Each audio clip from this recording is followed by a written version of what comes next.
So காலையில் சீக்கிரம் எந்திரிக்கிறது. இந்த காலையில் தாமதமாக எந்திரிக்கிறவங்களுக்கு வந்து இந்த பிரச்சனை வந்து கண்டிப்பாக இருக்கும். இப்போ ஆஃபீஸுக்கு போவாங்க, இல்லை மாணவர்களாக இருந்தால் ஸ்கூலுக்கு போவாங்கன்னா, ஸோ அவங்க வந்து கரெக்டாக எந்திரிச்சு அவசர அவசரமாக கிளம்பி அவசர அவசரமாக போவாங்க இல்லையா? ஸோ அவங்களுக்கு பார்த்திங்கன்னா அந்த பசி உணர்வு வந்து அதிகமாக இருக்காது.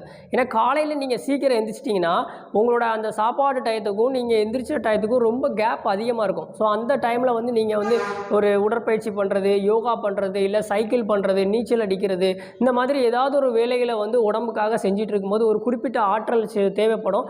அந்த டயத்துக்கு என்ன செய்யணும்னா ஆட்டோமேட்டிக்காக பசி எடுக்க ஆரம்பிச்சிடும். ஸோ அப்போ ஃபஸ்ட்டு விஷயம், நீங்கள் காலையில் சீக்கிரமாக எந்திரிக்கிறத பழகிட்டிங்கன்னா இந்த பசி எடுக்கிறது வந்து ஸோ ஆட்டோமேட்டிக்காக கரெக்டாக அந்த இதுக்கு வந்துடும். ஸோ அது ஒன்று. அப்புறம் பார்த்தீங்கன்னா நல்ல தூக்கம். ஸோ அது நம்ம ஏற்கனவே சீக்கிரம் படுத்திருந்தால் காலையில் சீக்கிரம் எழுந்திரிச்சிலாம். அந்த போதிய உறக்கம் இருந்தால் தான் இந்த பசி உணர்வும் வந்து கண்டிப்பாக வரும். அது போக ஸோ வயிற்றில் வந்து மலம் தங்காமல் பார்த்துக்கணும். ஸோ இந்த மலச்சிக்கல் பிரச்சனை இருந்தாலும் இந்த